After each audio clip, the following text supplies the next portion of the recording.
సాగదీస్తాడు. అంతకుముందు ఆడ పెట్టి వెళ్ళిపోయాడు. ఇప్పుడు కొంచెం కాన్సన్ట్రేట్ చేశాడు.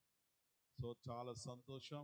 ఈ రాత్రి నేను మీతో కొద్ది నిమిషాలు దేవుని వాక్యము ధ్యానించాలని అనుకుంటూ ఉన్నాను. నన్ను ఆహ్వానించిన దైవజనులు ఒక మంచి విషయాన్ని తెలియజేశారు. మీటింగ్ అయిన తర్వాత అందరికి ఈటింగ్ ఉందని చెప్పారు. అది యేసయ్య మనసు. యేసు ప్రభు కూడా ఒక దినాన్ని అలాగే మంచి మీటింగ్ ఏర్పాటు చేసి వదిలేయకుండా అందరికీ కూడా 5 రొట్టెలు 2 చేపలను పెట్టి అందరినీ ఆశీర్వదించాడు. భోజనం పెట్టి పంపించాడు. అది యేసయ్య మనసు. కాబట్టి భోజనాలు ఉన్నాయి అనుకోండి, ప్రసంగికుడు తక్కువ మాట్లాడచ్చు. ఎందుకంటే ఎక్కువ మాట్లాడాడు అనుకోండి, అందరూ భోజనాలకి గడిబిడ్లాడతారు. కాబట్టి మాకు ఫ్రీగా ఉంటుంది, మీకు ఇంకా ఫ్రీగా ఉంటుంది. స్తోత్రం చెప్పండి. హల్లెలూయా. అంటే హల్లెలూయా అన్నారంటే దాని అర్థం ఏందన్నమాట? పర్వాలేదు, తక్కువలో ముగించండి అనే కదా. ఓకే. సో అలాగే యాక్చువల్గా ఈరోజైతే నేను 4 సార్లు ప్రసంగం చేశాను. ఈరోజు ఇది 5వ సారి. మరి 5 సార్లు రోజుకు ప్రసంగం చేయడం అంటే చిన్న సంగతి కాదు. అందుకే వచ్చి అలా కూలబడిపోయి కూర్చున్నాను. అయ్యగారు వాళ్ళే మంచి సోఫా వేశారు, కొంచెం రిలాక్స్ అయింది బాడీ. ఇప్పుడు మళ్ళీ ఇంకొక గంట సేపు పని చేస్తుంది. సో ఇక్కడ కూర్చున్న వాళ్ళల్లో కొన్ని గ్రామాల పేర్లు చెప్తుంటే అవన్నీ నేను తిరిగాను అని అనిపిస్తుంది. నేను రాగానే గుమ్మలంపాడు వాళ్ళని పిలవాలా? అది మరి అదే తెలుసు వాళ్ళకి. నేను ఎవరినో ఏ గ్రామానికి చెందిన వాడినో వాళ్ళకి తెలుసు. కాబట్టి అయ్యగారికి కరెక్ట్గా నేను వచ్చి కూర్చోగానే గుమ్మలంపాడు వాళ్ళు రండి అన్నారు. అంటే నాది గుమ్మలంపాడనే కదా. కాబట్టి సో గుమ్మలంపాడు గ్రామం నుంచి వచ్చిన భక్తులందరూ చాలా చక్కని పాట పాడారు. చాలామంది వస్తారు అనుకుంటే ఒక్కళ్ళే వచ్చి పాడారు. ఓహో, గుమ్మలంపాడు ఇంకా డెవలప్ కావాలేమో, 10 మంది వచ్చి పాడే రీతిగా రావాలనుకుంటున్నాను. మా జాన్ బాబాయ్ గారు సూపర్ మ్యాన్. వారు చాలా ఎప్పుడు చూసినా కూడా చాలా డిగ్నిఫైడ్గా ఉంటారు. చాలా భక్తి కలిగిన దైవజనులు. ఆయా బ్రాంచీలు ఉన్నాయి, వారందరినీ కూడా చాలా చక్కగా మెయింటైన్ చేస్తున్నారు. మరి గుమ్మలంపాడు గ్రామం అంటే అది నా స్వగ్రామం కాబట్టి, మా తల్లిదండ్రులు మా తాతయ్యలు ఉండినటువంటి గ్రామం కాబట్టి. అలాగే ఆ తర్వాత కొన్ని గ్రామాల గురించి, చీమకుర్తి గురించి, ఈ పరిసర ప్రాంతాల్లో ఉన్న గ్రామాలన్నీ కూడా మరి అప్పుడప్పుడు విజిట్ చేసి, కొన్ని పెళ్ళిళ్ళు చేసి, కొన్ని మీటింగ్స్లో పాల్పొంది, అలాగే ఇక్కడ ఉన్న దైవజనులందరూ చాలామంది నన్ను ఆహ్వానించి వారి కుటుంబాల్లో, వారి సంఘాల్లో కూడా పరిచర్య నిమిత్తం అవకాశం ఇచ్చారు. అది నాకు ఎంతో సంతోషాన్ని కలిగిస్తుంది. నేను ఈ ప్రాంతం వాడిని కాబట్టి ఖచ్చితంగా ఐ ఫీల్ హోమ్లీ, చాలా సొంత ఇల్లులాగా ఫీల్ అవుతున్నాను.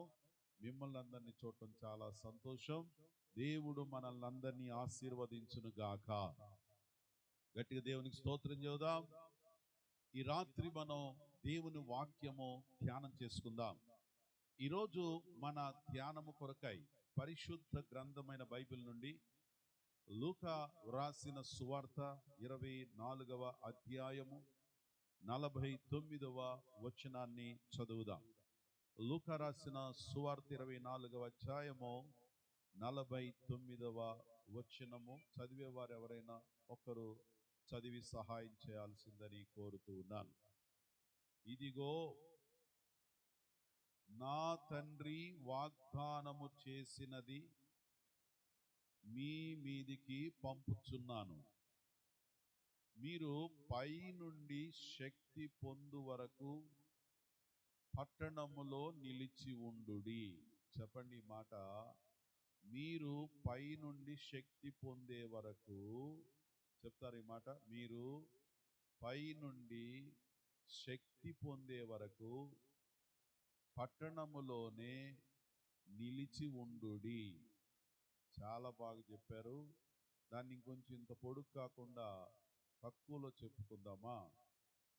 మీరు పై నుండి శక్తి పొందే వరకు నిలిచి ఉండుడి. ఇంకా పొడుగ్గా ఉంది, కొంచెం తగ్గిద్దామా? మీరు పైనుండి పొందుకునే వరకు నిలిచి ఉండుడి. ఇంకొంచెం తగ్గిద్దామా ఈ మాటని?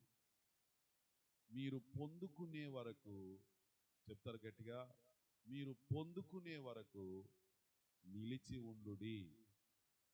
మీరు అనుకుంటున్నారు ఇప్పుడల్లా వదిలేటట్లేడు, ముందే మెలికేశాడు, నిలబడండి, ఇంకా నుంచోండి, ఇక్కడే ఉండండి అన్నట్టు చెప్తున్నారు అని అనుకుంటున్నారు. యేసయ్య చెప్పిన మాట, మీరు పొందుకునే వరకు నిలిచి ఉండుడి. చెప్పండి, ఈ మాట చెప్పండి. ఎప్పటి వరకు నిలబడాలా? ఏదో ఒకటి పొందుకుంటేనే అప్పుడుదా నిలబడాలి.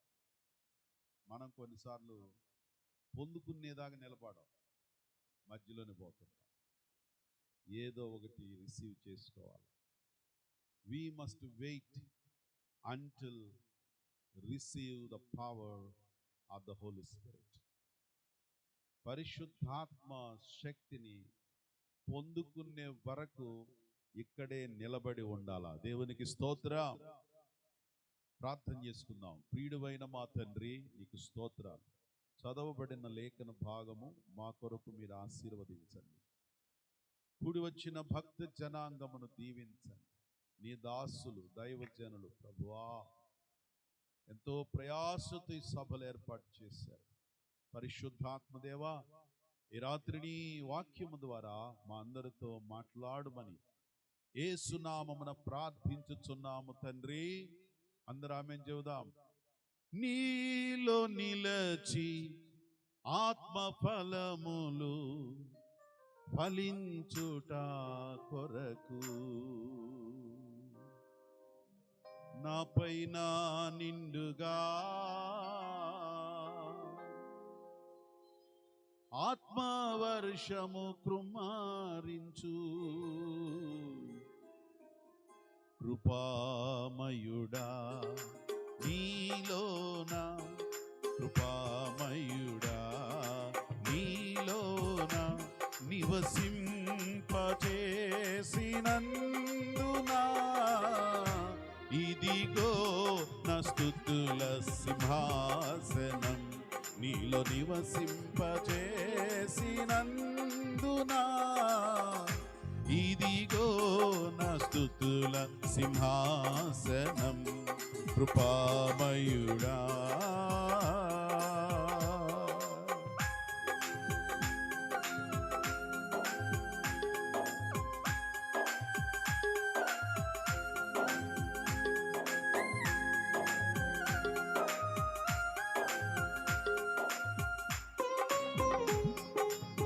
చీకటిలో ఉన్న నన్ను వెలుగులో పిలిచి రాజవంశంలో యాజకత్వాన్ని ఇచ్చావు దేవా.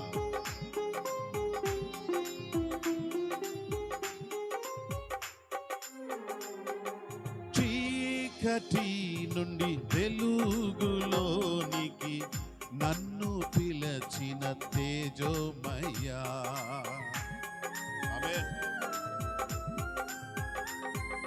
చీకటి నుండి వెలుగులోనికి నన్ను పిలచిన తేజోమయ. రాజవంశములో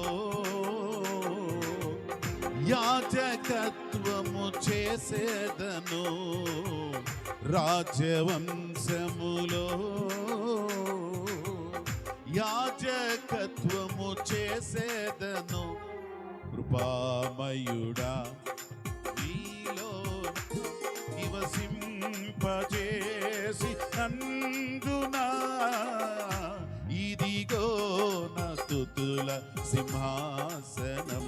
నీలో నివసింపజేసి నందునా ఇదిగో నా స్తుతుల సింహాసనం.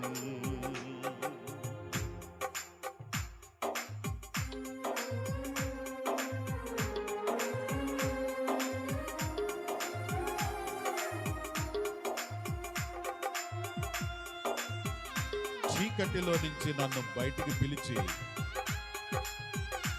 రాజవంశములో చేర్చావు. నీ నీలో నిలబడి నీలో నిలిచి ఫలించున్నట్లుగా ఆత్మను కుమ్మరించు. నీలో నిలచి ఆత్మ ఫలములు ఫలించుట కొరకు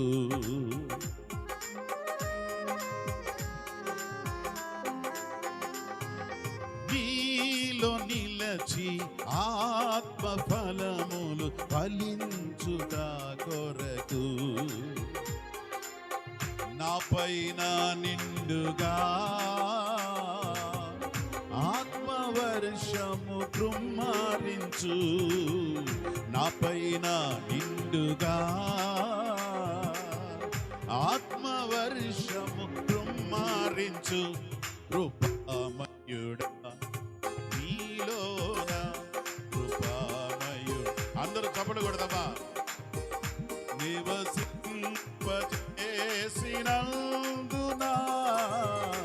ఇదిగో ఇదిగో నా స్తుతుల సింహాసనం. నీలో నివసింపజేసి నందున ఇదిగో నా స్తుతుల సింహాసనం. ఇదిగో నా స్తుతుల సింహాసనం. ఇదిగో నా స్తుతుల సింహాసనం. కృపామయుడా. ఆమేన్. హల్లెలూయా. ప్రభునందు ప్రియ దేవుని బిడ్డలారా, యేసు క్రీస్తు వారు ఈ లోకంలో ఉన్నప్పుడు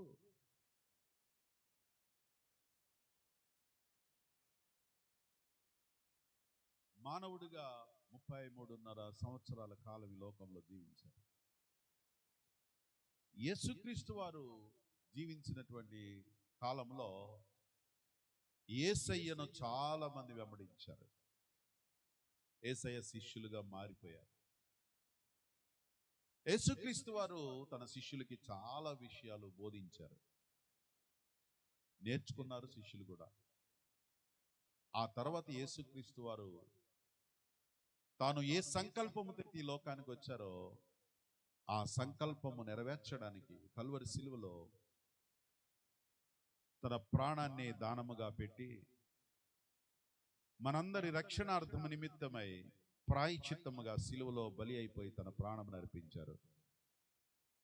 మరణించి సమాధి చేయబడి పునరుత్థానుడయ్యాడు. గత వారమే మనం యేసుక్రీస్తు వారి యొక్క పునరుత్థాన పండుగ చేసుకున్నాం.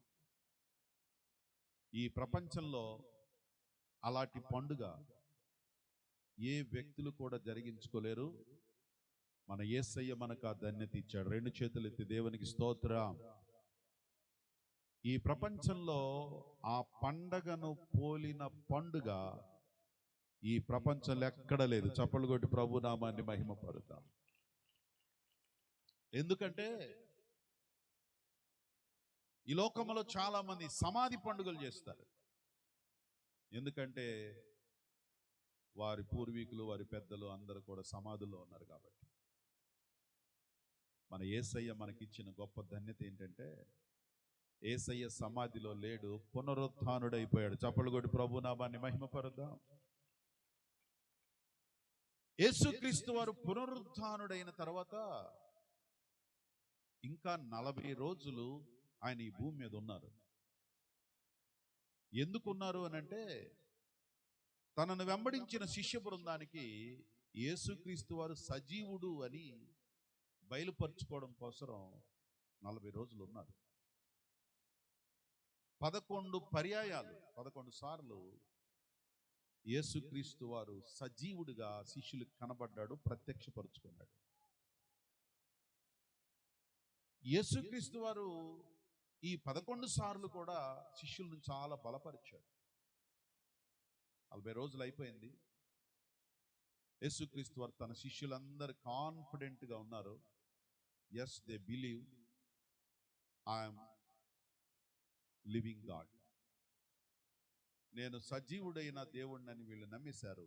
ఎస్, రండి మీరందరూ కూడా గలిలయ ప్రాంతంలో ఉన్నటువంటి ఒలీవల కొండకి చేరదాం అని యేసు ప్రభు చెప్పారు.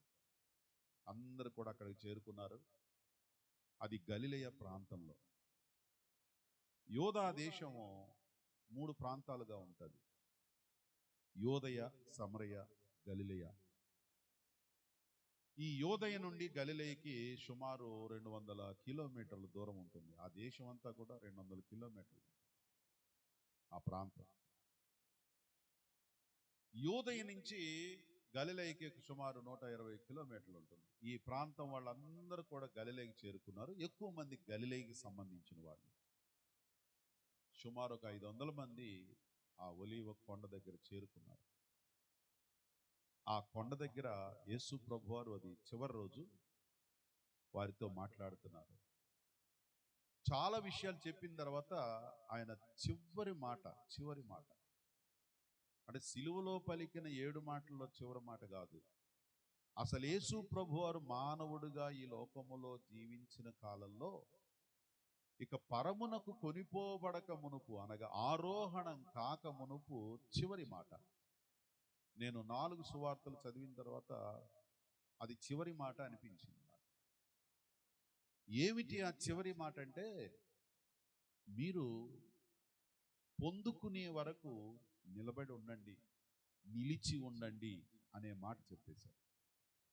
ఆ తర్వాత వారిని యేసు ప్రభువారు ఆశీర్వదించి వారందరూ చూస్తుండగా పరలోకానికి తండ్రి కుడి పార్శ్వమునకు ఆరోహణుడైపోయాడు. పునరుత్థానానికి ఆరోహణానికి మధ్యలో 40 రోజులు టైం ఉంది. ఈ సమయంలో శిష్యులందరినీ బలపరిచాడు. కానీ యేసయ్య పలికిన చివరి మాట ఏంటంటే, మీరు నిలిచి ఉండండి, నిలబడండి, వెయిట్ చేయండి, కనిపెట్టండి. Because you are going to bless with the promise of God. దేవుని వాగ్దానం మీ జీవితంలో పొందుకోబోతున్నారు.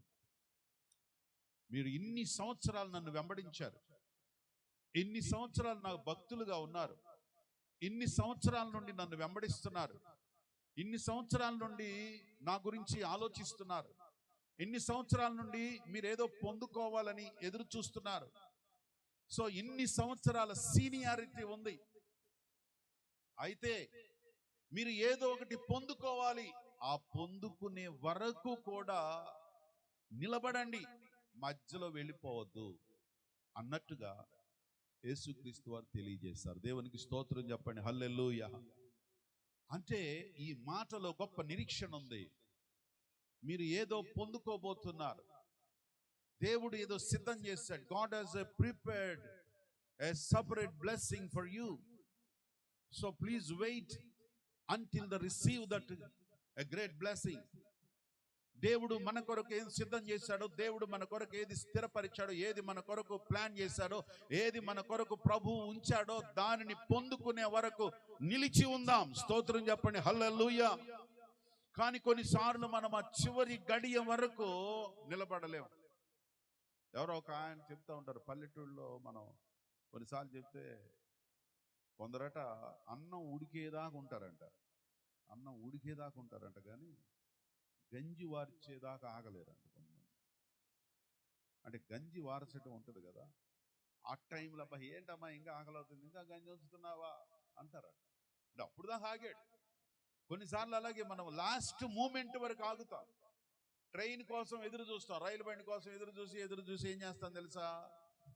ఏంటి అనవసరంగా ఈ ట్రైన్ ఇంకా చాలా లేట్ అయిపోయింది, బస్కి వెళ్ళిపోదామా అని స్టేషన్ బయటకు వస్తాం. వచ్చి ఆటో ఎక్కిన వెంటనే మీరు అనుకున్న ట్రైన్ వస్తుంది అని అనౌన్స్ చేస్తారు.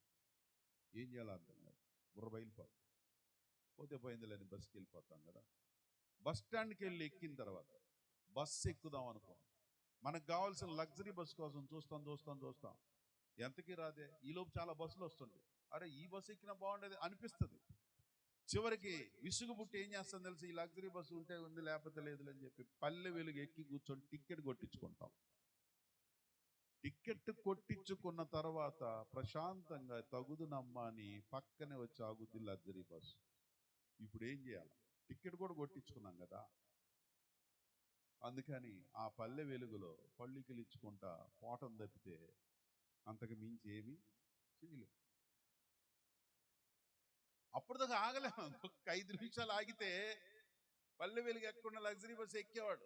ఆగలేం, ఆ చివరి వరకు ఆగలేం. యేసయ్యకి వీళ్ళందరి సంగతులు తెలుసు కాబట్టి, అరే మీరు చాలా మంది ఆగలేనోళ్ళరా బాబు, చెప్పిందాకా ఆగలేరు, పొందిందాకా ఉండలేరు, తీసుకున్నదాకా ఉండలేరు, ఇచ్చేదాకా ఆగలేరు. కాబట్టి మీరు పొందే వరకు నిలకడగా నిలిచి ఉండండి. దేవునికి స్తోత్రం. ఈ లోపే అటు ఇటు వెళ్ళిపోకండి. ఎందుకంటే సిచ్యువేషన్స్ ఆర్ వెరీ బ్యాడ్. వారు ఎదుర్కొంటున్న సమస్యలు చాలా క్లిష్టమైన పరిస్థితులు ఉన్నాయి. అప్పటికే వారు చాలా కష్టాలు అనుభవించారు. ఇప్పటి వరకు యేసుక్రీస్తు వారు ఉన్నారు కాబట్టి ప్రతి సమస్యకు పరిష్కారం దొరుకుతుంది. కానీ ఇప్పుడు యేసుక్రీస్తు వారు వెళ్ళిపోయిన తర్వాత ఎవరు మనకి ఆల్రెడీ ఆ స్మెల్ చేశాడు యేసు ప్రభు వారు. ఆయన పునరుద్ధానుడైన ఉదయాన్నే ఇద్దరు మనుషులు ఏం చేశారు తెలుసా? శిష్యుల్లో ఇద్దరు, అరే ఆ యేసయ్య లేడంట, మనం వెళ్ళిపోదాం పదండ్రని పల్లెటూరు వెళ్ళిపోయారు. ఇప్పుడు యేసయ్యకి తెలుసు నేను ఆరోహణమైన తర్వాత అసలు వీళ్ళందరూ నిలబడతారో లేదో, అందుకని వాళ్ళందరినీ ప్రిపేర్ చేసి నిలవండి, నిలవండి, నిలబడండి, నిలబడండి, నిలబడు, నిలబడు, నిలబడు.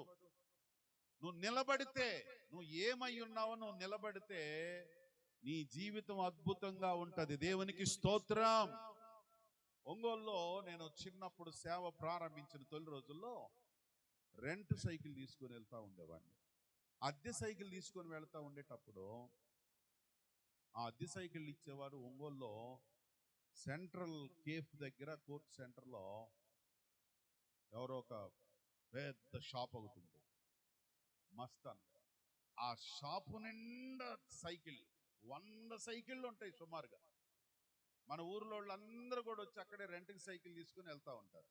నేను చిన్నప్పటి నుంచి అక్కడే చదువుకున్నాను కాబట్టి ఆయన మీద వెళ్తుండేవాడిని, ఆ సైకిల్ షాప్ చూస్తుండేవాడిని. అతను కొద్ది రోజుల తర్వాత నేను మళ్ళా ట్రైనింగ్ అయిపోయి వచ్చి సేవలోకి వచ్చిన తర్వాత ఆయన చూస్తే మార్కెట్ సెంటర్లో హీరో సైకిల్స్ ఏజెన్సీ తీసుకొని ఉన్నాడు. కొత్త కొత్త సైకిళ్ళు అన్నీ అమ్ముతున్నాడు. అరే రెంట్ సైకిళ్ళు ఇచ్చే దగ్గర నుంచి ఈ లెవెల్కి వచ్చాడే అనుకున్నాం. ఆ తర్వాత కొద్ది రోజులకి ఇంకో 10 ఇయర్స్కి వచ్చేసరికి మా ప్రక్కనే ఉన్నటువంటి బైపాస్ రోడ్డు ప్రక్కనే ఉన్న ఏరియాలో ఒక చాలా పెద్ద బిల్డింగ్, చాలా మంచి బిల్డింగ్ కట్టారు. అందరు ఆ కాలనీలో ఉన్న వాళ్ళందరూ చెప్పుకుంటున్నారు, ఆ ప్రాంతంలో ఉన్న వాళ్ళందరూ, అబ్బా ఇలాంటి బిల్డింగ్ అసలు ఈ ప్రాంతంలోనే లేదని చెప్పుకుంటున్నారు. అందరూ వచ్చి ఇలా చూసి వెళ్ళిపోతున్నారు.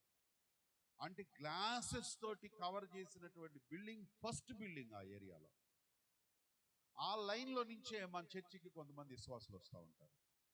ఎవరిది ఎవరిది అని అందరూ గ్రేట్గా చెప్పుకుంటూ ఉంటారు. ఎవరిది అని అంటే అప్పుడు చెప్పారు, ఒకప్పుడు సైకిళ్ళు పంచర్లు వేసుకొని పంచర్ల దగ్గర నుంచి రెంట్ సైకిళ్ళు మెయింటైన్ చేసి అక్కడి నుంచి సైకిళ్ళ ఏజెన్సీ తీసుకొని అలాగ అలాగ అలాగ ఎదిగి ఒక పెద్ద బిల్డింగ్ కట్టించేశారు. మా ప్రాంతానికి దగ్గరే ఉంది. కారణం ఏంటో తెలుసా? ఏ వ్యక్తి అయినా సరే, అది సైకిళ్ళు పంచర్ వేసుకునే పని అయినా సరే, నేను పలానా పనివాణ్ణి అని ఆ పనిలో నిలబడితే నీ జీవితం సక్సెస్ అవుతుంది. దేవునికి స్తోత్రం చేద్దాం. హల్లెలూయా. అలాగే నా జీవితంలో కూడా, మా జీవితంలో చాలా కష్టాలు వచ్చాయి. గుమ్మలంపాడు ఇక్కడ ఈ ప్రాంతాల్లో ఉన్న వాళ్ళందరికీ తెలుసు కదా, నోదలపాడు వీళ్ళందరికీ. మా తల్లిదండ్రులు దేవుని సేవ కొరకు ఆయా ప్రాంతాల్లో సేవ చేసి 1980లో ఒంగోలు వచ్చారు. అక్కడ స్థిరపడ్డారు. ఇప్పుడున్న ఏరియాలో. అప్పట్లో ఊరు లేదు. అప్పుడు మా గుమ్మలంపాడు నుంచి వచ్చేటువంటి మా బంధువులందరికీ మా అమ్మగారు చెప్తుండేది, వాళ్ళు సైకిల్ వేసుకుని వచ్చి అక్కడ ఎలక్ట్రికల్ కరెంట్ ఆఫీస్లో స్తంభాలు పోసే పని కోసం వచ్చేవాళ్ళు సైకిల్ వేసుకుని. అప్పుడు మా మమ్మీ చెప్తున్నారు, అరే మీరందరూ కూడా ఇక్కడ బోల్డ్ అంత స్థలం ఉంది, రండి ఇక్కడ ఒంగోలు వచ్చేయండి, చిన్న చిన్న పాకలు మీరు వేసుకోండి, మనం అందరం ఇక్కడే ఉందాం అని మమ్మీ చెప్తుంది. వాళ్ళకి బుర్రకి ఎక్కేది కాదు.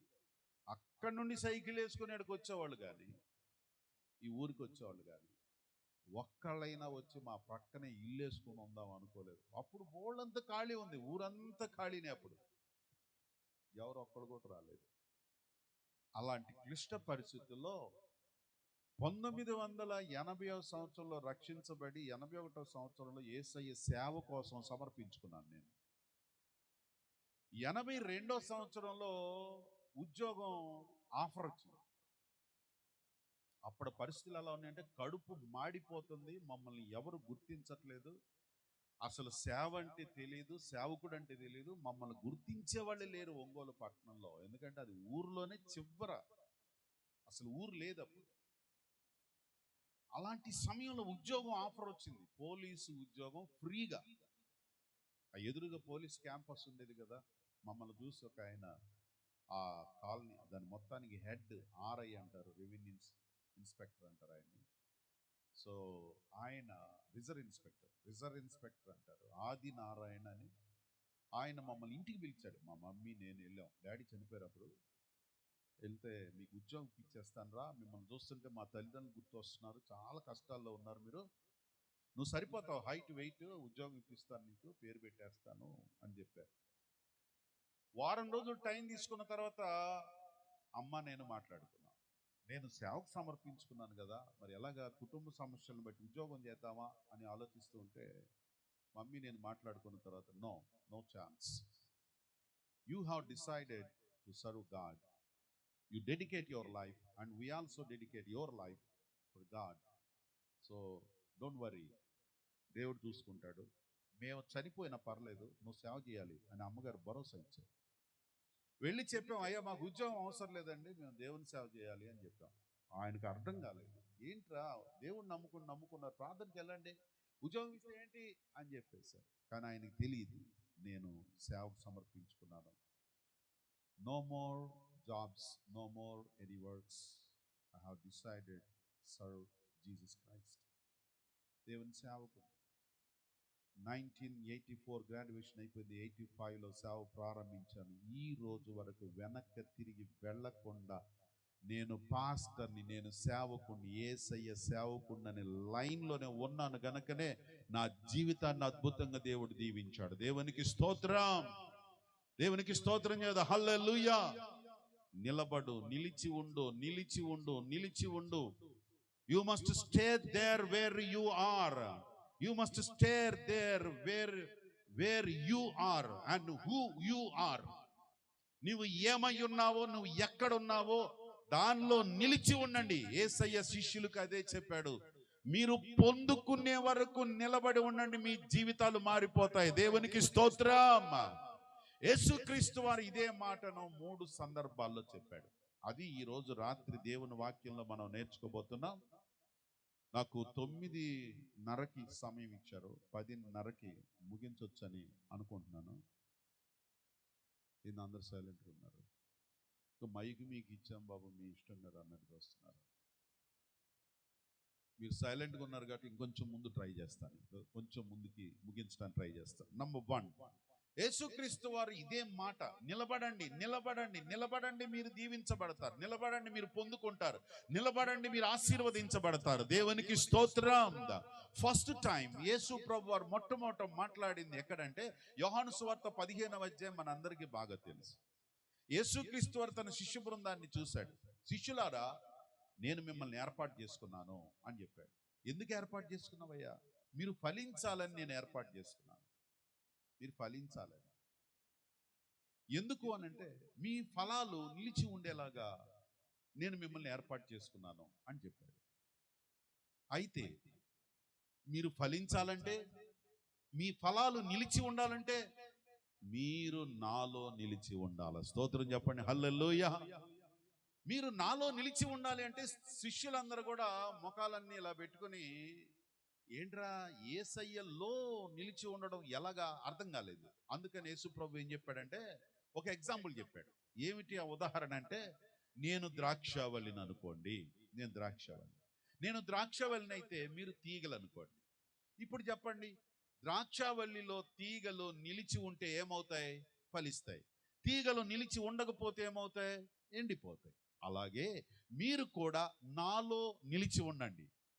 సో నిలిచి ఉండుట గురించి, రిమైన్, అబైడింగ్, ప్రభువులో నిలిచి ఉండడం, సస్టైన్ అవడం, కొనసాగించడం, యేసయ్యలో కొనసాగడం, యేసు ప్రభువులో ముందుకు వెళ్ళడం, యేసు ప్రభువుతో జీవితాన్ని కొనసాగించడం, అది ఎంత కష్టం, ఎంత శ్రమ అయినా కూడా దానిలో కొనసాగగలిగినట్లయితే మీరు ఫలభరితంగా మార్చబడతారు. దేవునికి స్తోత్రం. యేసు ప్రభు తన శిష్యులతో అన్నారు, నిలబడండి, మీరు నాలో నిలబడండి, నాలో నిలబడండి. నాలో నిలబడితే మీరు ఫలిస్తారు. అయితే వాళ్ళందరూ అడుగుతున్నారు, ఎలా? How to live in you? ఎలా నిలబడాలండి? మీలో నిలబడటం అంటే ఏంటో తెలుసా? యేసు ప్రభు వారు యోహాను సువార్త 8:31 చెప్తూ ఉన్నాడు, మీరు నా యందు నిలిచి ఉండడం అంటే అర్థమేమనగా మీరు నా వాక్యమందు నిలిచి ఉండండి. అది నాలో నిలిచి ఉండడం అంటే నా వాక్యములో నిలిచి ఉండడం అంటే దాని అర్థం వాక్యానుసారంగా జీవించడం.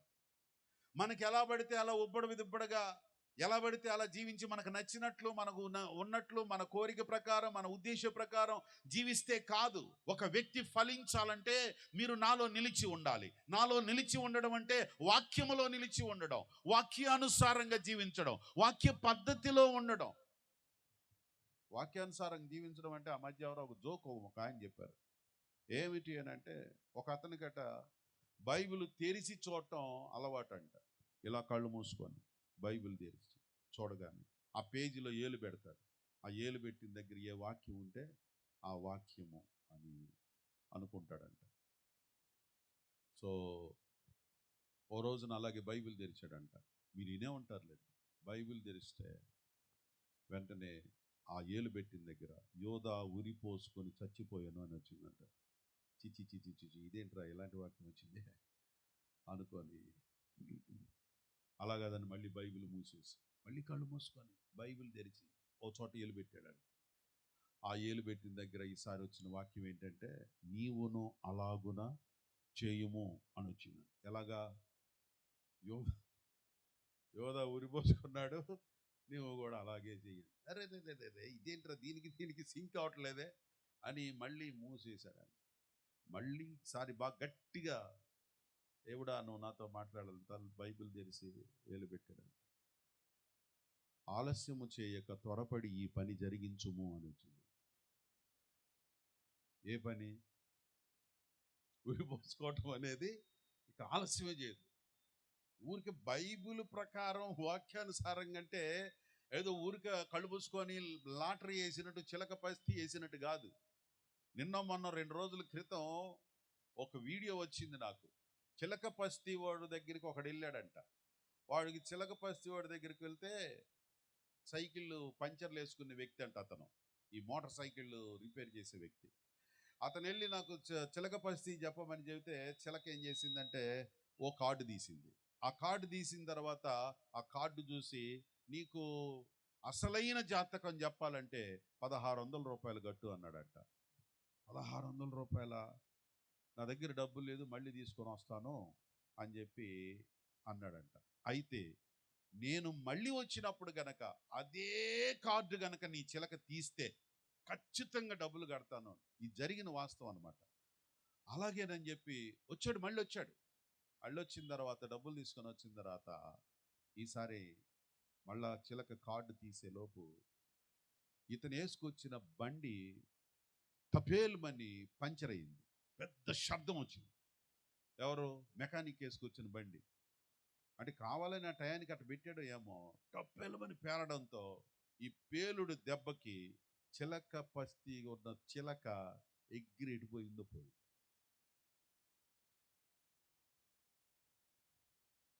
ఇప్పుడు వీడు లబోదిబో కొట్టుకుని, దీంట్లో నాయన వచ్చిందని ఎంత చూసినా రాలేదు. చివరికి ఎంతవరకు వెళ్ళిందో తెలుసా వ్యవహారం? ఈ చిలక పస్తి వాడు పోలీస్ స్టేషన్కి పోయి, ఇతని బండి పేలటం వలన నా చిలక పోయింది, నా జీవనమే పోయింది, కాబట్టి నా జీవనానికి మొత్తానికి వీడు ఫైన్ కట్టాలని కేసు పెట్టారు. చూసారా? ఒక్కోసారి చిలక పస్తీల మీద ఆధారపడితే చిలకే ఎగిరిపోవచ్చు. అందువలన వాక్యానుసారం జీవించడం అంటే ఏదో వాక్యాన్ని బైబిల్ తెరిచినప్పుడల్లా కనపడ్డ వాక్యం భలే బాగుంది అనుకోవడం కాదు. ప్రవర్తన, మన ఆలోచన, మన డెసిషన్స్, మన నిర్ణయాలు, ఉద్దేశాలు ఇవన్నీ కూడా వాక్యానుసారంగా జీవించేటువంటి వ్యక్తి ఎవరైతే ఉంటారో ఆ వ్యక్తి జీవితం వర్ధిల్లుతూ ఉంటుంది. దేవునికి స్తోత్రం. అందుకనే మొదటి కీర్తన మనందరికీ బాగా తెలుసు కదా, దివారాత్రములు దేవుని యొక్క వాక్యమును ధ్యానించువాడు ధన్యుడో, అట్టివాడు నీటి కాలువల యోరన నాటబడినదై ఆకు వాడక తన కాలమందు ఫలమిచ్చే చెట్టులాగా ఉంటాడు. దేవునికి స్తోత్రం. వాక్యమును ప్రేమించి వాక్యములో జీవించండి. అందుకని యేసు ప్రభు అన్నాడు, మీరు నాలో నిలబడండి, మీరు ఫలిస్తారు. నాలో నిలబడడం అంటే వాక్యములో నిలబడండి.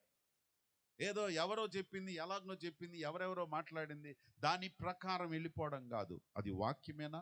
ఎవరేం చెప్పిన వాక్యమేనా? ఈ దినాల్లో విశ్వాసులు, దేవుని సంఘం, దేవుని బిడ్డలు చాలా జాగ్రత్తగా ఉండాలి. ఎందుకో తెలుసా అండి, ఈ మీడియా వచ్చిన తర్వాత, యూట్యూబ్స్, ఫేస్బుక్ ఇవన్నీ వచ్చిన తర్వాత ఎవరెవరు ఏది మాట్లాడుతున్నారో అర్థం కాని పరిస్థితిలో ఉంది.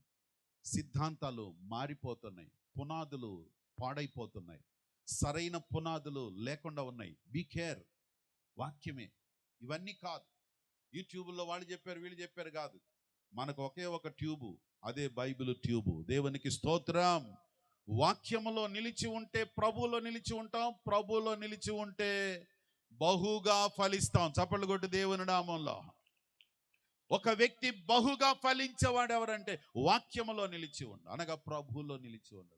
రెండవది, ప్రభువులో నిలిచి ఉండడం అంటే రెండవది ఏంటో తెలుసా? యోహాను సువార్త 15వ అధ్యాయంలోనే రాయబడింది కదా, 9-10 వచనాల్లో చూచినప్పుడు ఆయన ప్రేమలో నిలిచి ఉండుడి. యేసయ్యలో నిలిచి ఉండడం అంటే అర్థం ఏంటో తెలుసా? చెప్పండి. యేసయ్యలో నిలిచి ఉండడం అంటే ఆయన ప్రేమలో నిలిచి ఉండడం. చెబుదాం, ఈ మాట చెబుదామా? యేసయ్యలో నిలిచి ఉండడం అంటే ఎక్కడ ఉండాలి? ఆయన ప్రేమలో నిలిచి ఉండాలి. ఆయన ప్రేమలో నిలిచి ఉండడం అంటే it's very different love of God. దేవుని ప్రేమ అంటే సామాన్యమైన ప్రేమ కాదు. ఈరోజు ప్రపంచంలో యేసుక్రీస్తు వారిని ఆరాధించేవారు ప్రపంచ జనాభాలో 3 వంతులైపోయారు, ఇంకా ఎక్కువైపోతున్నారనే గొడవలతోటే మనల్ని తట్టుకోలేకపోతున్నారు. అందుకే కొంతమందికి చాలా ఇరిటేషన్గా ఉంది. అందుకే మనల్ని ఇబ్బందులకు గురి చేస్తున్నారు. అయినా పర్వాలేదు, ఇది ఆగేది కాదు. మొదటి శతాబ్దం మొదలుకొని ఇప్పటి వరకు జరుగుతూనే ఉంది. వాళ్ళు పెట్టే శ్రమలు ఆగవు, మన అభివృద్ధి కూడా ఆగదు. స్తోత్రం చెప్పండి, హల్లెలూయా. క్రైస్తవ్యాన్ని, క్రీస్తు ప్రేమను ఎవ్వరు ఆపటం ఎవరి తరము కానే కాదు. స్తోత్రం చెప్పండి, హల్లెలూయా. తరము కాదండి, ఎందుకంటే తరతరాలు నేను చూస్తున్నాం కదా, చరిత్ర ఉంది కదా మనకి. మొదటి శతాబ్దమున రోమా ప్రభుత్వం, రోమా చక్రవర్తులు క్రైస్తవ్యం మీద చాలా హింసలు గురి చేశారు. క్రైస్తవ్యం కంటిన్యూ అవుతుంది, కానీ రోమా సామ్రాజ్యం అనేది మట్టిలో కలిసిపోయింది. చప్పట్లు కొట్టి దేవుని నామంలో.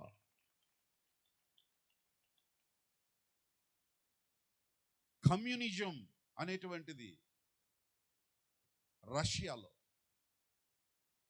యేసుక్రీస్తు వారి యొక్క చర్చిలన్నీ మూసేయాలని తాళాలు వేశారు. 30 సంవత్సరాలు మందే ఉంది, ఇంకా అంత స్థితి రాలా. 30 సంవత్సరాలు చర్చిలకి తాళాలు వేసి పడేశారు. బూజు పట్టిపోయినాయి, గబ్బెళాలు తిరిగినాయి చర్చిల్లో. 30 years. God knows everything. After 30 years, God has raised a great man, Michael Gorbachev. Russia చీఫ్గా వచ్చాడు ఆయన, మైఖేల్ గార్బచేవ్ అనే వ్యక్తి. ఫస్ట్ ఫైల్ సంతకం ఏంటో తెలుసా? Open the churches. Praise the lord, హల్లెలూయా.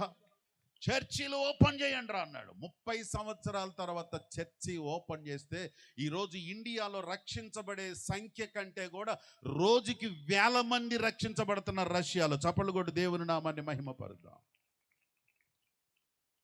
తరం కాదండి, క్రిస్టియానిటీని, క్రైస్తవ్యాన్ని ఆపడం ఎవరి తరము కూడా కాదు. కారణం ఏంటో తెలుసా? There is only the reason. ఒకటి ఏంటో తెలుసా? అది యేసయ్య ప్రేమ తత్వం. స్తోత్రం చెప్పండి, హల్లెలూయా. మన యేసయ్య ప్రేమ తత్వం. నేను అవునో కాదో నాకు తెలియదు కానీ స్వామి వివేకానంద ఆయన బుక్లో రాసిన మాట ఒక అతను పోస్ట్ పెట్టాడు. ఏమన్నాడంటే ఆయన, నేను ఉన్న కాలములో యేసుక్రీస్తు వారు గనక ఉన్నట్లయితే, లేకపోతే యేసుక్రీస్తు వారి కాలములో నేను గనక ఉన్నట్లయితే, ఆయన పాదాలు కడిగి ఆ నీళ్లు నా నెత్తినేసుకుంటానన్నాడు. స్తోత్రం చెప్పండి, hallelujah. People knows about Jesus Christ because only his love. ఆయన ప్రేమే, ప్రేమతత్వం. ఆయన ప్రేమతత్వానికి రెండు సూత్రాలు ఉన్నాయి. ఆయన ప్రేమతత్వానికి 2 సూత్రాలు, 2 పిల్లర్స్, 2 స్తంభాలు. ఆయన ప్రేమతత్వానికి 2 స్తంభాలు ఏమిటి అనంటే, love your God and love your neighbour. దేవుణ్ణి ప్రేమించు, మనిషిని ప్రేమించు. ఇదే ప్రేమతత్వం. స్తోత్రం చెప్పండి, హల్లెలూయా. దేవుణ్ణి ప్రేమించు. ప్రతి మనిషి ఖచ్చితంగా దేవుణ్ణి ప్రేమించాలి. దేవుడు లేడని చెప్తున్నా, దేవుడు ఉన్నాడని చెప్తున్నా, దేవుడితో పని లేదని చెప్తున్నా, లవ్ యువర్ గాడ్, దేవుణ్ణి ప్రేమించు. అది యేసయ్య చెప్పింది. రెండవది, నీ పొరుగువాడిని ప్రేమించు. పొరుగువాడు ఎవరు అని అడిగాడు ఒక ఆయన, ధర్మశాస్త్ర ఉపదేశం. పొరుగువాడు ఎవరంటే, ఎవరు కష్టంలో ఉన్నాడో ఆ కష్టంలో ఉన్న వ్యక్తే నీ పొరుగువాడు. అలాగే కష్టంలో ఉన్న వ్యక్తికి పొరుగువాడు ఎవరంటే, కష్టంలో ఉన్నవాడిని ఆదుకున్నవాడే పొరుగువాడు. స్తోత్రం చెప్పండి, హల్లెలూయా. అందుకని ఆయన ఎగ్జాంపుల్ చెప్పాడు. ఆయన మంచి సమరయుడు అనేటువంటి ఆ స్టోరీని యేసు ప్రభువు తెలియజేశారు. మంచి సమరయుడు దారిని వెళుతున్నప్పుడు ఒకడు గాయాల పాలయ్యి ఆ రోడ్డు పక్కన పడి ఉన్నాడు. పడున్నప్పుడు ఆడు మన బంధువు కాదు, కులస్తుడు కాదు, మతస్థుడు కాదు. అతని మతం వేరు, ఇతని మతం వేరు. ఎందుకంటే ఇతను సమరయుడు, ఆయన యూదుడు, పడిపోయినవాడు. మతస్థుడు కాదు, కులస్థుడు కాదు, వాళ్ళ జాతి కాదు, వాళ్ళ గ్రామం కాదు, స్నేహితుడు కాదు, బంధువుడు కాదు. కానీ కష్టంలో ఉన్నాడు అంతే. ఆయన్ని ఆదరించాలి, ఆడికి మేలు చేయాలి. చేశాడు. That is the love of Jesus Christ. నువ్వెవరో మనమెవరో తెలియకపోయినా, మనమెవరమో ఆయనకు అనవసరం. మనము పాపులం కావచ్చు, మనము దేవునికి దూరస్తులం కావచ్చు, ఆయన మనలను ప్రేమించాడు. గట్టిగా స్తోత్రం చెప్పండి, హల్లెలూయా. ఆయన చెప్తున్నటువంటి బోధ ఏంటంటే, లవ్ యువర్ నైబర్. నీ స్నేహితుడి, నీ పొరుగు వాడిని ప్రేమించు, ప్రేమించు అట్ ఎనీ కాస్ట్. అది ఎంత ఖరీదైనా, ఎనీ రీజన్, ఏ రీజన్ అవసరంలా యేసయ్య ప్రేమించడానికి. ఆయనకి ఏ రీజన్ అవసరంలా. నువ్వు నన్ను ప్రేమిస్తే నేను నిన్ను ప్రేమిస్తాను అనేది ఏం లేదు. మనం ప్రేమించినా ప్రేమించకపోయినా, మనం ఆయన వెతికినా వెతక్కపోయినా, ఆయన మనలను వెతుకుతూనే ఉన్నాడు. దేవునికి స్తోత్రం. నువ్వు ఆయన పట్టించుకోకపోవచ్చు కానీ ఆయన నిన్ను పట్టించుకుంటున్నాడు. God has a concern about every single person tonight. రాత్రి నువ్వు దేవుడు కావాలి, చూస్తున్నాడు నిన్ను, ఆయన ప్రేమిస్తున్నాడు నిన్ను. నీ జీవితం కావాలి. ప్రభువులో నిలబడు. యేసయ్యలో నిలబడితే నూరంతలుగా బహుగా ఫలించేవాడిగా ఉంటావు. స్తోత్రం చెప్పండి, హల్లెలూయా. ఫలించడం అనేది ప్రేమలో పొందుకోగలుగుతావు. నువ్వు యేసయ్య ప్రేమలో నిలబడగలిగితే క్రీస్తులో నిలబడతావు. క్రీస్తులో నిలబడితే నువ్వు ఫలిస్తావు. ఫలించడం అనేది కూడా 2 విధాలుగా మనం ఆలోచించవచ్చు. ఒకటి, ఫలించడం అంటే నేను ఆశీర్వదించబడటం. అది నా వ్యక్తిగత జీవితం. ఉదాహరణకి నేను ఎన్నో చెప్పగలుగుతాను. ఒకప్పుడు నాకు సైకిల్ లేదు, కానీ ఈరోజు కారుల్లో తిరుగుతున్నాను. దేవుడు నన్ను ఆశీర్వదించు. ఒకప్పుడు ఆహారానికి చాలా కష్టపడేవాడిని. అలాంటిది నా జీవితాన్ని దేవుడు ఈరోజు సమృద్ధి అయిన ఆహారమే కాదు, అనేకులకు ఇచ్చేలాగా దేవుడు దీవించాడు. ఒకప్పుడు బట్టలు లేవు. నేను బైబిల్ ట్రైనింగ్లో ఉన్నప్పుడు సరైన బట్టలు లేవు. సెకండ్ హ్యాండ్ బట్టలు వేసుకునేవాడిని. రోడ్డు మీద, ఫుట్పాత్ మీద రూపాయి ఇస్తే షర్ట్ వచ్చేది, 2 రూపాయలకి ప్యాంట్ వచ్చేది. సో సంవత్సరానికి 2 జతలు మాత్రం మెయింటైన్ చేసుకునేవాడిని. 3 years అలాగే నా లైఫ్లో బట్టలు లేవు. ఈరోజు ఎన్ని బట్టలు ఉన్నాయో. ఇవన్నీ కూడా నా పర్సనల్ లైఫ్లో దేవుడు నన్ను ఫలింపజేశాడు అనుకుందాం. ఇలాంటివి చెప్పడానికి బోల్డ్ అని చెప్పేసేయచ్చు. బట్ యేసుక్రీస్తు వారు చూసేది, నువ్వు ఫలించేది దేనికి? నువ్వు ఫలించాలి దేనికంటే, మీరు ఫలించుటకును మీ ఫలాలు నిలిచి ఉండుటకును నేను మిమ్మల్ని ఏర్పాటు చేసుకున్నాను. దేవునికి స్తోత్రం. సో నేను అభివృద్ధి చెందడం అనేది అది ఇతరుల జీవితాల్లో నిలిచి ఉండడం కోసం, ఇతరుల జీవితాలు ఆశీర్వాదకరంగా ఉండడం కోసం. నేను ఫలించినది ఆ ఫలము ఇతరుల జీవితాల్లో స్థిరంగా నిలబడి ఉండడానికి. ఉదాహరణకి ఈరోజు మా అయ్యగారు చెప్పారు కదా, నిర్మల అయ్యగారు చెప్పారు కదా. నిర్మల్ గారు ఎక్కడో ఉండేవాళ్ళు. మంగమూరు రాకముందు నేను మంగమూరులో సేవ చేశాను. మంగమూరులో రాడికల్స్ ఉండేవాడు. సుధాకర్ అనేవాడు నన్ను పొలాల్లోకి తీసుకెళ్ళాడు. ఉన్నాడో పోయాడో తెలియదు. నన్ను బెదిరించాడు, నువ్వు మంగమూరు రాకూడదు అని. సుధాకర్ అంటే ఆ ఊరు అతను కాదు, ఎక్కడి నుంచో వచ్చి రాడికలిజంని యూత్లో పెడతా ఉన్నాడు. అదే సమయంలో నేను మంగమూరులో సేవకి రంగంలో దిగాను. 1987లో 87లో నన్ను ఒక్కడనే పొలాల్లోకి తీసుకెళ్లారు. 3 తీసుకెళ్లారు. నన్ను అనేక ప్రశ్నలు వేశారు. అది పొగాకు పొలం, సెంటర్లో ఉన్నాం, చుట్టూ ఎవ్వరు ఏం కనబట్టలే. వాళ్ళు నన్ను బెదిరించారు. వాళ్ళ ప్రశ్నలన్నిటికీ నేను జవాబు చెప్తూనే ఉన్నా. చివరికి నన్ను వదిలేశారు. వాళ్ళు ఎడిపోయారో తెలియదు, కానీ మంగమూరులో 3 సంఘాలు ఏర్పడ్డాయి. చప్పలు కొట్టి దేవుని నామాన్ని మహిమపరుద్దాం. విత్తనాలు లేనప్పుడు విత్తనాలు చల్లాం. ఈరోజు అక్కడ 3 సంఘాలు ఉంటే కడుపు నిండిపోతుంది. దేవునికి స్తోత్రం కలుగును గాక. ఇంకా లేవాలి, ఇంకా అనేకులు లేవాలి. అలాంటి ఆ భయంకరమైన పరిస్థితుల్లో సేవ చేసినప్పుడు నా ఫలాలు నేను అక్కడ సేవ చేసి ఫలించింది. ఈరోజు ఆ ఫలం నిలిచి ఉన్నది. దేవునికి స్తోత్రం. So God has chosen you, my dear brother and sister, to remain the great fruit for others. నీవు ఇతరులకు దీవెనకరంగా ఉండడానికి, ఇతరులకు ఆశీర్వాదకరంగా ఉండడానికి, నిన్ను ఫలింప చేయడానికే నేను నిన్ను ఏర్పాటు చేసుకున్నాను. అయితే నువ్వు నాలో నిలబడు.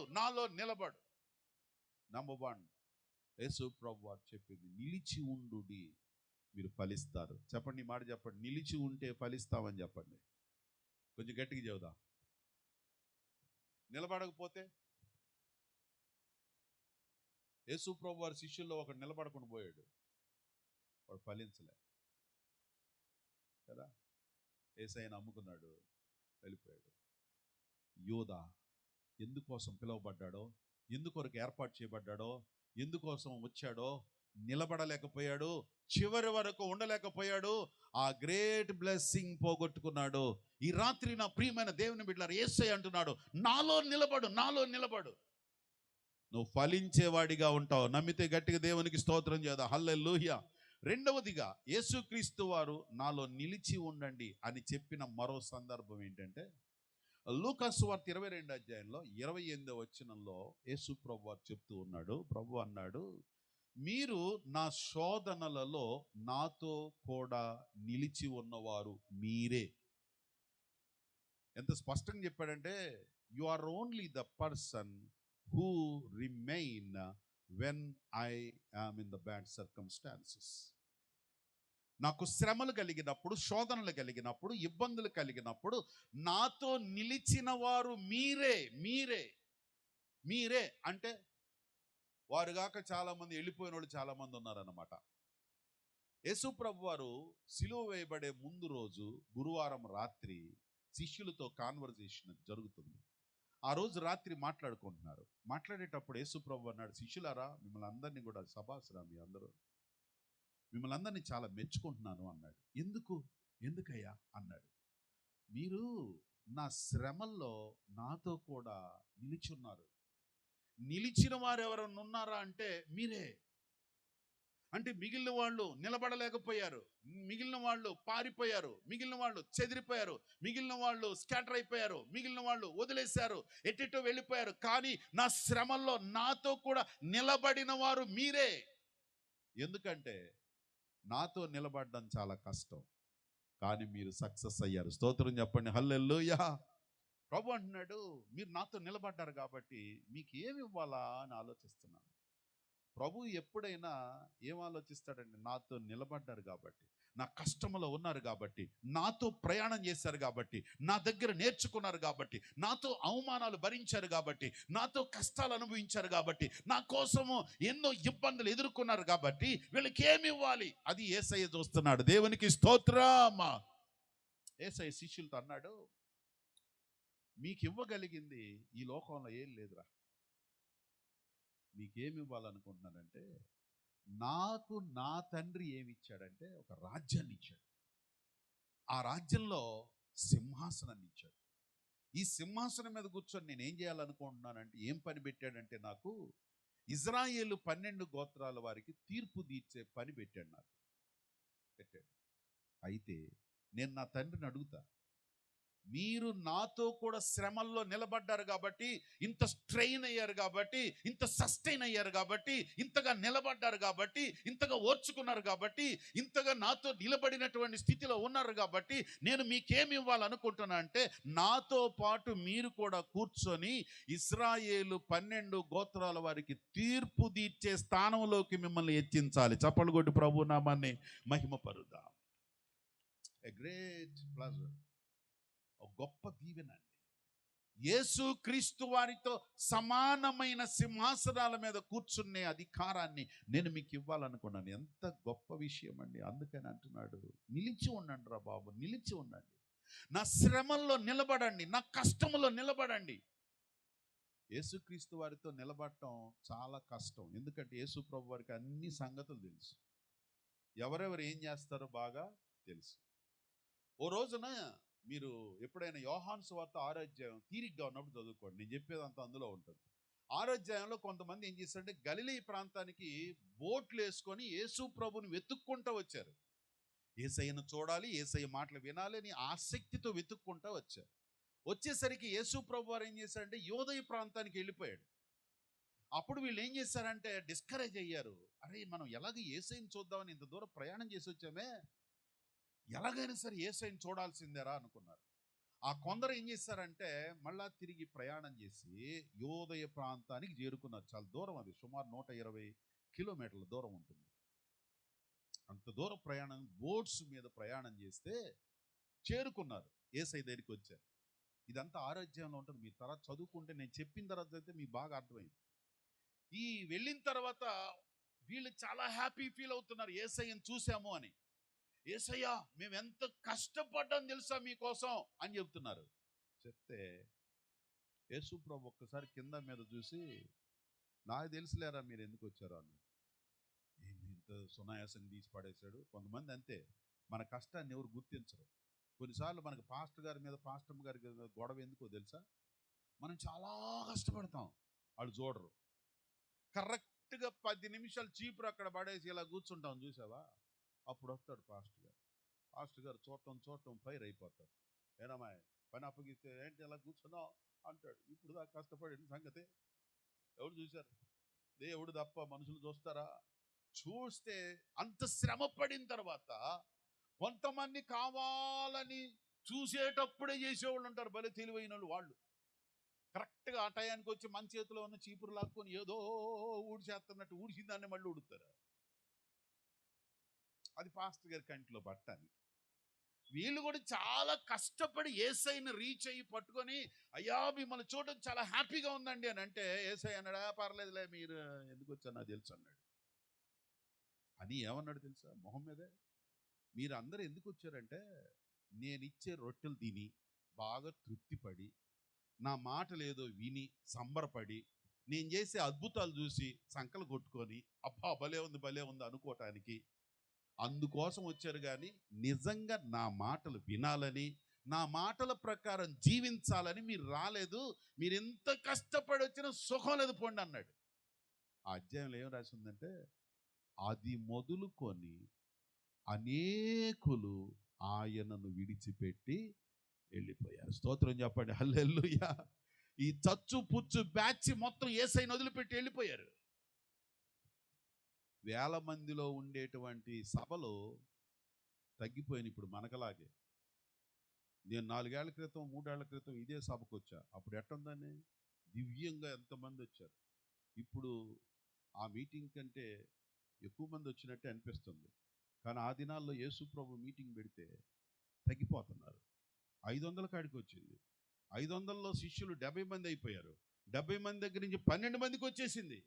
నంబర్ పడిపోయింది. కారణం ఏంటో తెలుసా? యేసయ్యతో ఉండడం చాలా కష్టం. ఎంత కష్టం ఒక విషయం చెబుతా. ఓ రోజున సీమోన్ అని ఒక అతను యేసు ప్రభువుని చాలా గౌరవంగా ఇంటికి భోజనానికి ఆహ్వానించాడు. ఆయన పెద్ద ప్రవక్తని ఆహ్వానించాడు. అందరు చాలా హ్యాపీగా ఉన్నారు. శిష్యులందరూ భోంచేస్తున్నారు. యేసు ప్రభు వారు కూడా భోంచేస్తున్నారు. సీమోన్ గారు ఆయన ఫ్రెండ్స్, ఆయన పెద్ద ఆఫీసర్ కాబట్టి చాలా మంది ఆయన్ని ఇంటికి పిలుచుకున్నారు. అందరూ చాలా భలే హ్యాపీగా ఉన్నారు. అదే టైంలో తగుదునమ్మ అని ఒక ఆవిడ వచ్చింది. ఆవిడ పేరే పాపాత్మురాలు. ఈ పేరు ఎవరు పెట్టుకోరు ఎందుకు? అదేమన్నా మంచి పేరా? పాపాత్మురాలట ఆవిడది. ఈ పాపాత్మురాలు లోపలికి వస్తే అందరూ లోపల కుళ్ళుకున్నారు. ఆవిడ ఎవరితో పని లేదు, నేరుగా యేసయ్య దగ్గరికి పోయింది. కొంతమంది అంతే, లేటుగా వచ్చినా కూడా కరెక్ట్గా మన పాస్టర్ గారి పక్కలోకి వెళ్ళిపోతారు. ఇక చూసుకోండి సీనియర్స్కి ఎట్లా ఉంటుందో తెలుసా? ఏంటమ్మా నిన్నగాక మొన్న వచ్చింది కానీ పాస్టర్ అమ్మ గారు తెగ భుజాన్ని వేసుకొని రాసుకొని పూసుకుంటుందమ్మా.